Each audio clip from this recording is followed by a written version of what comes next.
बिस्मिल्लाहिर्रहमानिर्रहीम। अस्सलाम वालेकुम। मैं हूं शकील मलिक, आपके साथ आज 2-3 अहम मौज़ूआत पे बात करनी है और एक बड़ी ब्रेकिंग न्यूज़ भी आपके साथ शेयर करनी है। मामला कुछ इस तरह से हैं कि साबिक सदर और army chief general Pervez Musharraf, जिनका कि दुबई में इंतकाल हुआ है, उनका जस्ते खाकी पाकिस्तान लाने के लिए कोशिशों का आगाज़ कर दिया गया है। परवेज़ मुशर्रफ वो शख्सियत हैं जो अपने दौरे इक़्तिदार में इंतहाई ताकतवर शख्सियत जो है वो मानी जाती थी, लेकिन उनके दौरे इक़्तिदार में चंद अहम ऐसे मामलात भी हुए जिनकी वजह से वो मुतनाज़ा भी रहे। और ये भी कहा जाता है कि उन्होंने अपने आखिरी अय्याम में जिस तरह बीमारी से वो लड़ते रहे हैं, ये भी शायद उनको वो लोगों की कुछ बददुआएं जो हैं वो उनके साथ चल रही थी। इसके साथ साथ जनाब जेल भरो तहरीक का ऐलान कर दिया गया है। कप्तान साहब ने ऐलान तो कर दिया, पहले की तरह ऐलान किया, जैसे पहले वो ऐलान करते थे ना किसी को बगैर इत्मीनान में लिया, अब उन्होंने ऐलान कर दिया।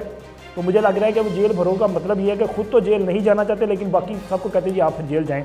और जेल जाने वाले वो टक्कर के लोग और वो लोग जो कहते थे कि जनाब ये हथकड़ी मेरा जेवर है और जेल और थाना मेरा ससुराल है, वो 1-2 रातों में ही ससुराल वालों ने उनका ये हशर कर दिया कि वो रो रहे हैं बेचारे। शेख रशीद साहब जो हैं वो रो रहे हैं। और इसके साथ साथ बरतानिया में एक बड़ी अहम मुलाकात की जो है वो ख़बरें गर्दिश कर रही हैं। ये सारा मामला आपके साथ डिस्कस करना है, लेकिन सबसे पहले साबिक सदर परवेज़ मुशर्रफ जिनका इंतकाल हुआ है, वो अपने आखिरी अय्याम जो हैं वो उन्होंने दुबई में गुजारे हैं। लेकिन आखिरी अय्याम में आपने देखा होगा कि मुख्तलिफ जो सोशल मीडिया उस पर चलता रहा कि उनके पास अरबों डॉलर है, इतनी बड़ी जायदाद है, लेकिन इसके बावजूद वो खाना नहीं खा पा रहे, बीमारी उनको कुछ इस तरह से थी। लेकिन उनके दौरे इक़्तिदार की अगर बात की जाए तो उन्होंने जमहूरी जो मुंतखब हुकूमत थी उसका तख्ता उल्टा यानी कि शब खून मारा और बरसे इक़्तिदार आए। फिर उसके बाद वो हर गुज़रते दिन के साथ बहुत ताकतवर होते गए। लेकिन उनकी जो दौरे इक़्तिदार की जो सबसे अच्छी बात थी वो ये है कि उन्होंने अपने दौरे इक़्तिदार में कभी भी अपने जो हमारा जो हमसाया है, जो हमेशा पाकिस्तान के खिलाफ साजिश करता रहता है भारत, उसको उन्होंने ज़रा सी स्पेस नहीं दी, उनको कभी भी स्पेयर नहीं किया। हर फोरम पे उन्होंने भारत का बड़ी बहादुरी के साथ ना सिर्फ मुकाबला किया बल्कि उनको ललकारते भी रहे। और भारत की हुकूमतें और उनकी फ़ौज जो है वो परवेज़ मुशर्रफ के नाम से भी लरसती रही हैं। ये हकीकत है जो उन्होंने अच्छा काम किया, लेकिन उन्होंने जमहूरियत को डीरेल किया। ये पाकिस्तान के लिए कोई अच्छी खबर नहीं थी। इसके साथ साथ उन्होंने अमेरिका की उस साजिश का हिस्सा वो रहे जिसको बुनियाद बनाकर अमेरिका ने अफ़गानिस्तान के मज़लूम लाखों अफराद जो हैं उनका कत्लेआम किया। यानी कि ये 9/11 के वाक़या जो कि अब तो बहुत सारी हकीकत जो है वो खुलकर सामने आ चुकी है ना कि ये पूरा प्री प्लान था। अमेरिका और जो दीगर उसके वो इत्तेहादी जो कुव्वतें हैं, साम्राज्य जो कुव्वतें हैं, ये सारा उनका प्लान था।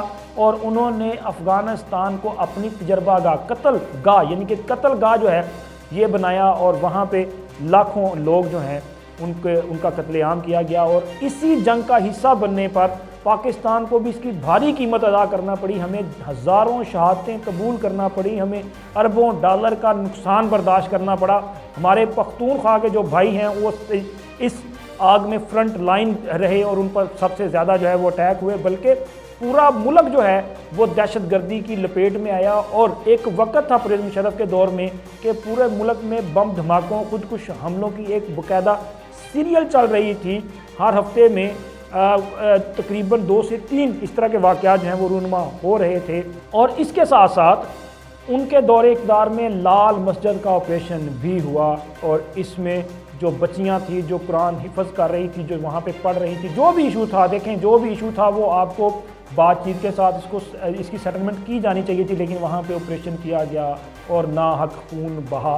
ये सारे मामला जो हैं मैं समझता हूँ कि इन वजह से भी परवेज़ मुशर्रफ जो है पकड़ में रहे। लेकिन उन्होंने अच्छा काम भी किया था कि भारत को उन्होंने जो है वो हमेशा आंख दिखाई और भारत उनसे इवन के जब वो बरसे इक़्तिदार नहीं थे तब भी इंडियन मीडिया ने जब भी कभी उनको लाइन अप किया यानी कि उनके साथ किसी भी मामले पर डिस्कशन की है तो परवेज़ मुशर्रफ साहब ने जो है वो बड़े बहादुराना अंदाज में इंडिया को आईना दिखाया है। और उनकी वो जो मीडिया वो जो माशाल्लाह उनका स्टाइल भी कुछ ऐसा है ना, वो फिर उनको भागना पड़ा है। अब जनाब बात करते हैं जेल भरो तहरीक की।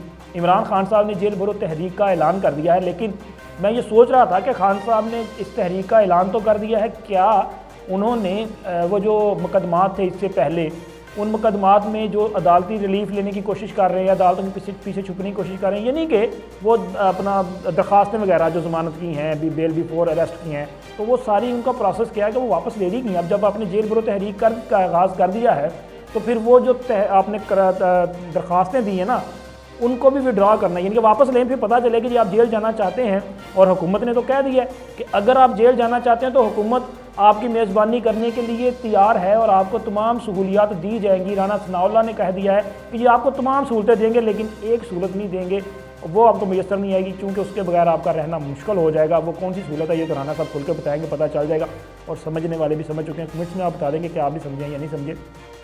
اور اس کے ساتھ ساتھ شیخ رشید صاحب جو ہے، میں سمجھتا ہوں کہ ایک تو انہوں نے جناب خان صاحب کے اس اعلان پہ اس طرح سے لبیک کہہ دیا ہے کہ پوری کی پوری ان کی جماعت جو ہے اس وقت جیل میں ہے، یعنی کہ عوامی مسلم لیگ وہ پوری کی پوری جیل میں. اب شیخ صاحب جو ہے وہ خود پوری جماعت ہیں. اب شیخ صاحب اگر تھانے میں بند ہیں یا حوالات میں بند ہیں یا جیل میں قید ہیں تو اس کا مطلب پوری مسلم لیگ جو ہے وہ جیل برو تحریک میں جناب ہر اول دستے کے طور پہ وہاں پہ پابند سلاسل ہو چکی ہے.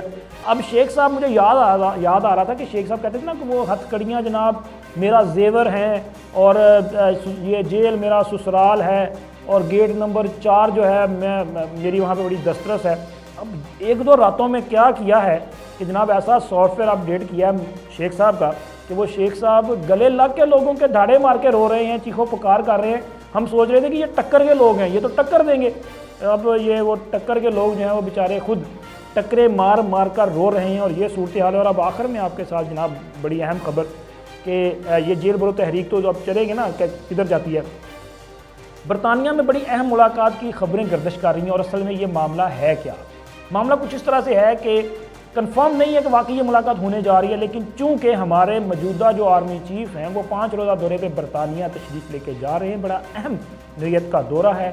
اس سے پہلے وہ سعودی عرب اور UAE کا دورہ بھی مکمل کر چکے ہیں، لیکن وہاں پہ جو دورہ وہ کرنے جا رہے ہیں اس میں یہ کہا جا رہا ہے کہ وہ وہاں کی جو برطانوی حکومت کی اہم شخصیات ہیں، ان کی جو سیاسی اور فوجی قیادت ہے، ان سے ملاقات تو کریں گے، لیکن اس کے ساتھ یہ بھی کہا جا رہا ہے کہ پاکستان کی سیاست میں بھی اس دورے کے وہ ہلچل مچتی ہوئی دکھائی دے رہی ہے. یعنی کہ یہ تاثر یہ لیا جا رہا ہے کہ شاید میاں نواز شریف کی اور آرمی چیف کی وہاں پہ ملاقات جو ہے یہ ہو سکتی ہے، اور اس ملاقات میں ملک کی موجودہ جو صورتحال ہے اس پہ بات چیت ہوگی. اور اگر یہ ملاقات ہوتی ہے تو سیاست پر اس کا بڑا گہرا اثر پڑے گا. اور مریم نواز جو کہ ان دنوں بڑی متحرک ہیں، عمران خان صاحب جو ہیں وہ اپنے سیاست بچانے کے لیے اور اپنی گرفتاری بچانے کے لیے مختلف حربے استعمال کر رہے ہیں، اور مریم نواز نے اس وقت سیاست پہ فوکس کر لیا ہے. وہ جیسے ہی ملک واپس آئی ہیں تو انہوں نے بھرپور انداز میں سیاسی ایکٹیویٹی کا آغاز کیا ہے. بالخصوص اس وقت جنوبی پنجاب کو فوکس کیا ہے. اب جنوبی پنجاب ہی فوکس کیوں کیا جا رہا ہے؟ بالکل آخر میں آپ کے ساتھ یہ چیز شیئر کرنی ہے. آپ کے علم میں ہے کہ مسلم لیگ نون نے بھی جنوبی پنجاب کو فوکس کیا ہے، اور پیپلز پارٹی نے بھی جنوبی پنجاب کو فوکس کیا ہے. اب اس کی وجہ یہ ہے کہ جب بھی تبدیلی آتی ہے تو یہ جو الیکٹیبلز ہیں جن کا زیادہ تر کا تعلق جو ہے وہ جنوبی پنجاب سے ہے، تو یہی جو پنچھی ہیں، سیاسی پنچھی، یہ اڑانے بھرتے ہیں. تو لہٰذا تمام جو پولیٹیکل فورسز ہیں وہ جنوبی پنجاب کو اس لیے فوکس کرتی ہیں. اب پیپلز پارٹی وہاں سے اپنا شیئر اکٹھا کر رہی ہے، تو مسلم لیگ نون نے بھی میدان کھلا نہ چھوڑنے کا فیصلہ کیا. اب ان کے لیے اسپیس اتنی نہیں چھوڑی جائے گی کہ ظاہر پیپلز پارٹی وہ سارا وہ کیا کہتے ہیں نا ملائی چلے خود کھا دیے. تو اب جناب مریم نواز نے وہاں پہ فوکس کیا ہے اور پارٹی کو متحرک کیا جا رہا ہے تاکہ آئندہ الیکشن میں بھرپور طریقے کے ساتھ پارٹی جو ہے وہ الیکشن میں جائے اور پنجاب میں تحریک انصاف کا بھرپور انداز میں جو ہے وہ مقابلہ کیا جا سکے. اللہ حافظ.